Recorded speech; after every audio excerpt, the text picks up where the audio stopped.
Hi everyone, this is William with the Grand Duke Dmitri Diary Series. We're in 1915 today, and we finished the Candide interview from 1938 yesterday, in which Dmitri was talking about how badly the Ukrainians had been treated by the Soviets, particularly with the induced famine of 1932, and that they were ripe to participate in a revolution against the Soviet government.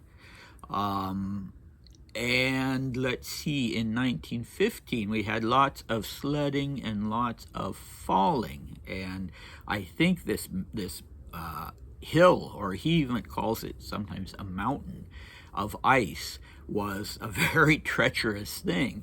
But even so, even though he talked about having some bad spills and hurting his knees when he first arrived in Usovo, Maria seems even more prone to falling. She seems to fall every time, and now Dimitri's going down with her, but she is still falling. Okay, and he started a book called Super Consciousness, and yeah, we'll hear more about that.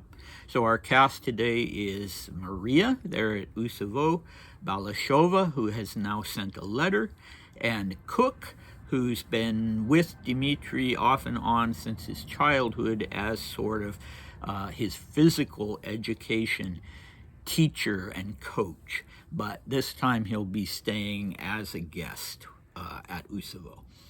Okay, so it is the 29th of January / the 11th February. Usovo, of course. Dmitri gives us a range of temperature range from -9 to -15. And we'll see if it goes any lower than that. -15 has been the record so far. He arrived around 6th of January in Usovo, and so far that's been the record. But it was a nice day nonetheless, clear and sunny with no wind. All right, here we go. I got up around 10 o'clock. I slept well, and I feel a little better in the morning these days. We had coffee, then went out into the garden. Naturally, we went to the hill. I descended several times with Maria, and once we crashed so badly that Maria even had a bloody lip. Around 12:30, we returned home. I changed and started reading. I got a letter from Balashova. She sent it via the Alexandrovsky Road, the Alexandrovskaya Road, and it only arrived today. She writes very sweetly, but I'm already less excited about seeing her than I was before. Cook arrived around 1:15. He's staying here as my guest until Sunday.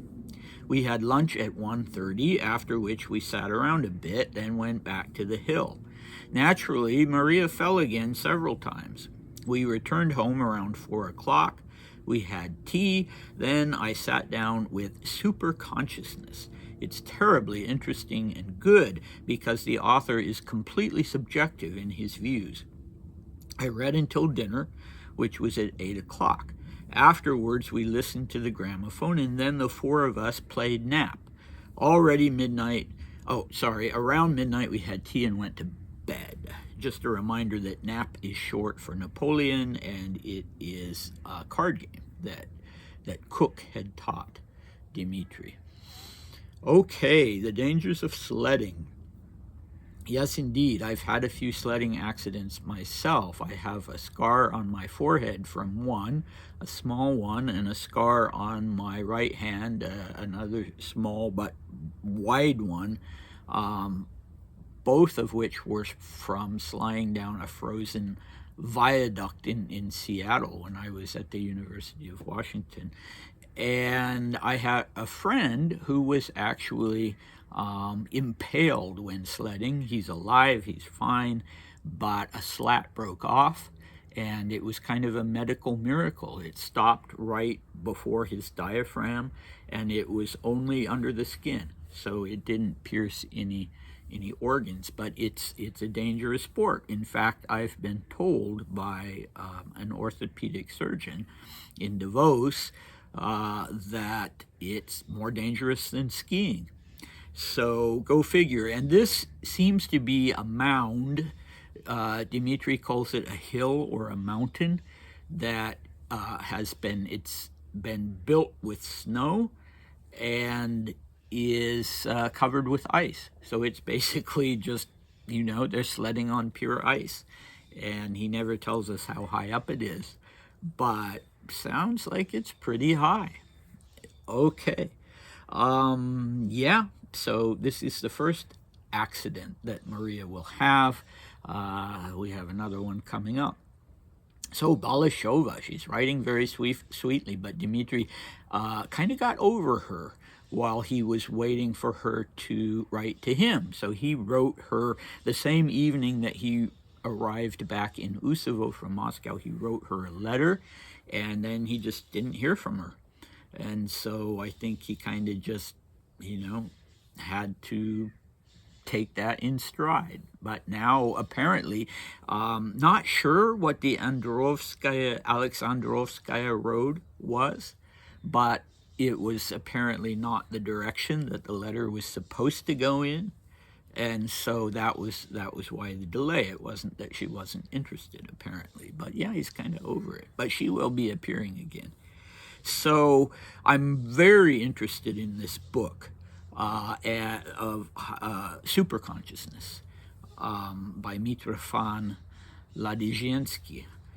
I think that's it. Very interested in it, and I bought it. I found it for just $1.99 on Amazon, not in translation. I believe it has been translated, but Amazon does not have the English translation.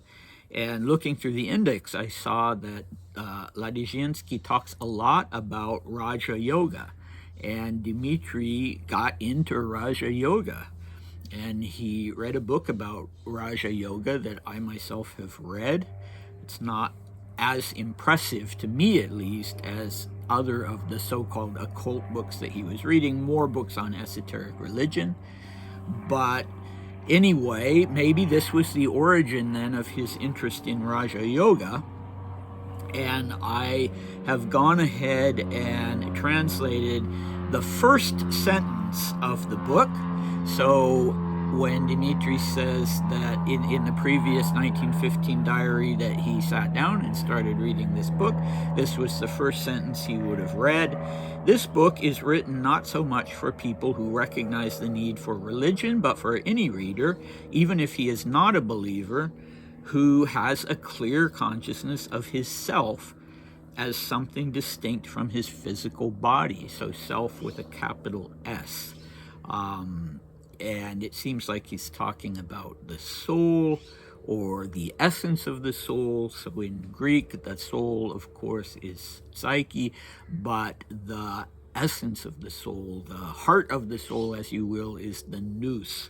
And I think this is equivalent to the self in this translation. But yeah, maybe I'm more into this book than you are. But, if you're going to write a novel about someone, you need to get into their sort of wavelength. And I'm interested in these things myself in general. But anyway, what intrigues me is that he says that he likes it because Ladizhinsky writes it with completely subjective views. So subjective and objective, subject and object, have different meanings in philosophy than they do in sort of casual colloquial use. So he's not saying, that it's not an objective book in the sense that it's not, for instance, giving the reader a factual view of, for instance, what Raja Yoga is, but subjective in the sense that, in my opinion at least, and maybe, if I'm not reading too much into it, in Dmitri's opinion too, subjective is how we experience God, how we experience the mystical, how we experience ghosts. If we see ghosts, that's all subjective, and that's a very Eastern view. Eastern Orthodoxy is the Eastern form of Christianity, as it's called. and in some ways has more in common with Eastern religion than with Western Christianity. And if Dmitri is using this word, this phrase of subjective views the way I think he is, and he's certainly using it as a positive thing, then it would refer more to the Orthodox idea of things. So for instance, in the West, say, when it comes to ghosts, we mostly want to prove their existence. People who call themselves ghost hunters, they're going out in order to prove the existence of these phenomena. And, with an Eastern mindset, it would be completely unimportant. It would be completely irrelevant to try to prove that they exist, because that's not the point of the whole episode. And that doesn't mean that it's made up, imaginary, fantasy stuff. That's not what the subjective means. It just means that the quest for the mystical path, the quest for the spiritual, is not about objectifying things or obtaining proof of things. Okay, so I've said my piece about that, and I wish there was a little bit more so that I could, say conclusively that this is what Dmitri means by this comment, but of course I can't. Okay, so what do we have next time? Well, in the 1930s, I haven't heard back from any of you. I'm still open to where you would like me to go, but what I'm going to do in tomorrow's video is one of Dmitri's speeches, from the Young Russia speeches from 1935. They're very, very interesting. They're not, sort of dry, boring speeches, because he's talking fairly passionately about his beliefs and his feelings, and it seems to me that he wrote the speeches itself. Familiar as I am with his use of language, this really seems, I'm not saying that he didn't sit down with someone, but the speeches are idiosyncratic in the way he's idiosyncratic, and expressing views in the same way that he expresses them in the interview, for instance, or in his diary entries or his letters. So I'm really convinced that, even if he had somebody then read them over, or after he was finished and advise him, they're still his work. Okay, and when we return to 1915, we will have a meeting or the arrival and a lunch with two Golitsins, the princely family of Golitsins, and this was a huge family, one of the highest in the Russian aristocracy, and to this day there are Golitsins spread all over the world, in Australia, in Canada, in the UK, in France and Switzerland, all over the world.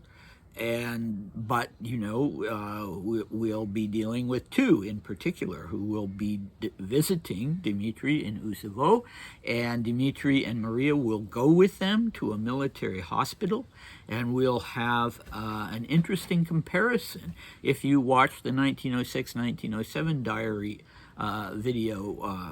diary entries, then you know that Dmitri was taken by Aunt Ella not infrequently to military hospitals to see wounded soldiers, and he expressed strong feelings about that back then, and so we can compare how he talks about that now to how he talked about it when he was 14, 15, 16 years old.